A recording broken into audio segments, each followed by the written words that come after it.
Hello everyone, welcome to Anjali home point. ఈరోజు ఒక మంచి వీడియోతో నేను మీ ముందుకు వచ్చానండి. మనము డ్రై ఫ్రూట్స్ని చాలా తక్కువ టైంలో ఎక్కువ డ్రై ఫ్రూట్స్ని ఎలా కట్ చేయాలో ఈ వీడియోలో మీకు అందరికీ చూపిస్తున్నానండి. ఇక్కడ నేను బాదం పప్పు, జీడిపప్పు, పిస్తా పప్పుల్ని తీసుకున్నాను. యాక్చువల్గా మనమైతే నైఫ్ కట్ చేస్తుంటాం కదా బాదం పప్పు, జీడిపప్పుల్ని. సో ఇలా చేసామనుకోండి, సో సరిగా షేప్ అనేది రాదు. అట్ ది సేమ్ టైం అవి కొంచెం పౌడర్గా అయిపోతాయి అన్నమాట. సో ఇలా మనము రెసిపీలలో వేసి కూడా యూజ్ ఉండదు. ఇలా పౌడర్ అయినవి చూడండి. ఇలా నేను కట్ చేస్తున్నాను నైఫ్తో. సో ఈ టిప్ అనేది ఫెయిల్ అయిపోయింది. అండ్ అదేవిధంగా నేను జీడిపప్పుని కూడా కట్ చేస్తున్నాను చూడండి. మామూలుగా ఇలా పొడవుగా లేదా అడ్డంగా పెట్టి కట్ చేస్తుంటాం కదా జీడిపప్పుల్ని.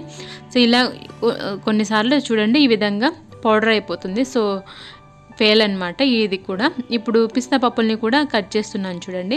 ఇలా కట్ చేసామనుకోండి కొద్దిగా ఎక్కువ టైం తీసుకుంటుంది మనకి. అట్ ది సేమ్ టైం అవి సరిగా కూడా కట్ అవ్వవు అనమాట. ఒక్కొక్కసారి ఇలా పౌడర్గా వస్తుంటుంది. సో ఇది ఫెయిల్ అయిపోయింది కదా. ఇక్కడ నేను చాలా సింపుల్గా తక్కువ టైంలో ఎక్కువ డ్రై ఫ్రూట్స్ని ఎలా కట్ చేయాలో చూపిస్తున్నాను. దీనికోసం మనం పొటాటో స్లైసర్ ఉంటుంది కదా, అది తీసుకున్నాను. అది తీసుకొని నేను ఇక్కడ చాప్ చేస్తున్నాను. చూడండి ఎంత ఫాస్ట్గా అయిపోతాయో. అండ్ చాలా తక్కువ టైంలో మనకి ఎక్కువ డ్రై ఫ్రూట్స్ని కట్ చేయొచ్చు అనమాట. సో వాటి షేప్ కూడా పర్ఫెక్ట్గా వస్తుంది చూడండి. ఏమంటే మనం ఇది యూజ్ చేసేటప్పుడు కొద్దిగా జాగ్రత్తగా ఉండాలి. పొరపాటున వేలు అనేది కట్ అవుతుంది. సో మనం కొంచెం జాగ్రత్తగా కట్ చేసుకున్నాం అనుకోండి. చూడండి ఎంత బాగా వచ్చాయో కదా డ్రై ఫ్రూట్స్. ఇలా చాప్ చేసామంటే స్లైసర్తో ఈ విధంగా మనము చాలా స్లోగా కట్ చేసుకోవాలి డ్రై ఫ్రూట్స్ని. చూడండి ఎంత బాగా వచ్చాయి కదా డ్రై ఫ్రూట్స్. సో పైన గార్నిష్కి ఇలా యూజ్ చేసామనుకోండి చాలా బాగుంటుంది. మనం యూజ్ చేసే స్వీట్స్లలో, డెజర్ట్స్లలో అండ్ ఐస్ క్రీమ్స్లలో కూడా యూజ్ చేస్తుంటాం కదా. సో అలాంటప్పుడు ఇలా కట్ చేసుకొని వేసుకోండి, చాలా బాగుంటుంది. అదేవిధంగా నేను ఇప్పుడు జీడిపప్పుని కూడా స్లైస్ చేస్తున్నాను చూడండి స్లైసర్తోనే. సో మనం కొద్దిగా జాగ్రత్తగా ఉంటూ మనం చాప్ చేసుకున్నాం అనుకోండి చాలా బాగా వస్తాయి. సో అదేవిధంగా పిస్తా పప్పుల్ని కూడా నేను చాప్ చేస్తున్నాను ఈ స్లైసర్తోనే.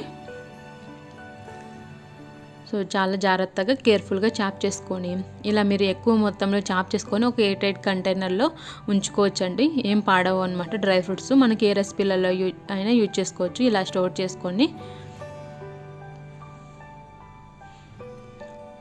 చూడండి పిస్తా పప్పులన్నీ కూడా నేను స్లైసర్తో చాప్ చేశాను. చూడండి ఎంత పర్ఫెక్ట్గా వచ్చాయి చూడండి పిస్తా పప్పులు. అండ్ ఇక్కడ వచ్చేసి జీడిపప్పులు అండి. జీడిపప్పులు కూడా చాలా బాగా వచ్చాయి. అండ్ ఇక్కడ వచ్చేసి బాదం పప్పులు. సో ఈ విధంగా మీరు చాప్ చేసుకొని హ్యాపీగా స్టోర్ చేసుకోవచ్చు ఎయిర్ టైట్ కంటైనర్లో.